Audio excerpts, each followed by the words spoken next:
Okay, hi everyone and welcome to another Class 66 Rocks Loco review. Now in this review I'm taking a look at a HO scale model, but it is another absolutely stunning model which I've purchased off eBay. I got it for about £51, so that's actually quite cheap because obviously previous Locos I've had, like from Model Junction, which is an online HO retailer here in the UK, cost me around £120, but obviously some get reduced in a sale, but this one in particular I'd been after for quite some time, so I was quite pleased that I got it at a reasonable price as well.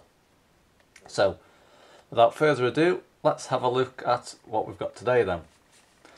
So as we can see today, we have got a Kato GE-AC4400CW. And as you can see, it's in HO scale. So if we just have a look at the side of the box, we can see it is product number 376443. It's in BNSF Livery and has the road number 5624 or 5624, however you wish to pronounce it. And as you can see, it's by Kato USA. So as you can see, I've just turned the box round. On the side here we can see it says they are built to meet the demands of the serious model railroader, and they're precision railroad models by Kato, obviously. So as you can see, there's nothing on the bottom, so let's get it open and have a look at it then. So first off, we've got a very nice note off the previous owner that says please take extreme care when removing Loco from the box, as the consumer fitted detailing parts are easily damaged. So that's a nice touch that the owners actually put that in for me. So as we can see now, we have some strips of bubble wrap here. These are actually quite good in protecting the Loco, so we'll just take these off. And there it is, the AC4400, and doesn't that look stunning? So what we'll do now, we will take the tray out of the cardboard box very gently, and we'll just see what we have on the back here. Oh yes, I think those are the instructions, so and we've got detailing parts falling off, so I'll just show you all of them briefly in a minute. So as you can see here, we have a bit of information about where all the spares go on this AC4400CW. So as you can see, it's quite extensive actually, and I've actually got another Kato model as well in Union Pacific livery, and that took hours to get detailed, so this is going to be just as hard, I think. Tells you how to fit sound, decoders, there's absolutely loads, and if you can see all that, it'd probably take me ages on camera to tell you about it all. But obviously we've got the parts price list and the order form on the back. They're in dollars actually.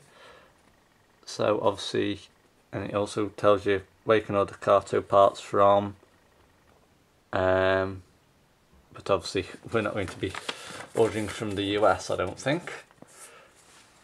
So I'll put them to one side. So as we can see here, we've got quite a few detailing parts that fell from the bottom of the box, so I'll just show you these briefly. So obviously this is like a plough, I think it is. I'm guessing these might be grab rails, I'm not too sure though. And obviously we've got some more handrails, I think they are. If you can see those just here.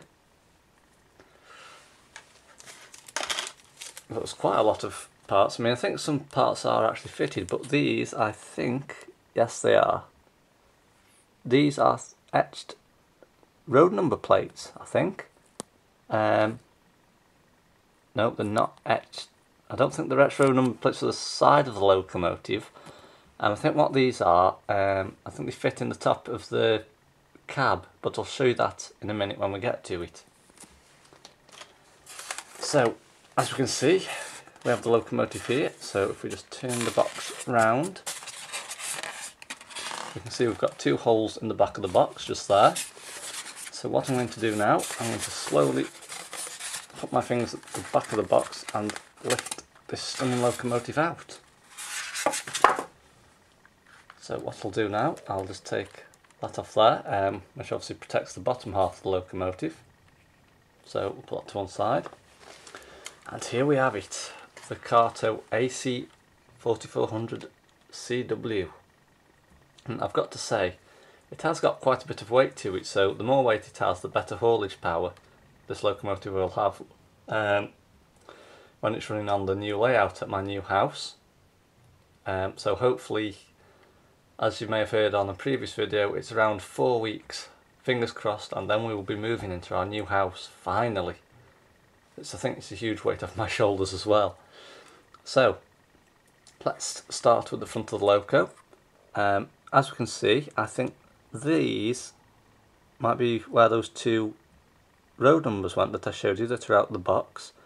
But if they're not, please leave your comments below and let me know where they do go. As we can see, a lot of detailing has been added to the front half of the locomotive. We've got the two headlamps on the front there, those both light up, but obviously I haven't fitted a decoder to it yet until we've moved house, because at the minute the loft's just absolutely full and I've got nowhere to run it or test it at all. But as you can see, we have the BNSF logo.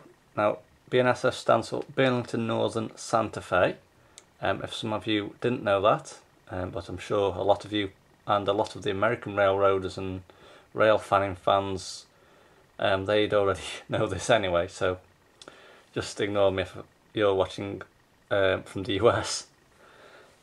So as we can see on the front here, we have a chain effect on this front handrail just here, and we've also got some handrails in white, I think they are, which are like steps that run up to the front half of this loco. And as we can see on the bottom, we've got some more detailing, a knuckle coupler just there. I think that's a dummy one actually. And we've also got a plough, or is it cow catcher? I think they've got different names actually. But people have told me and I've probably just forgotten.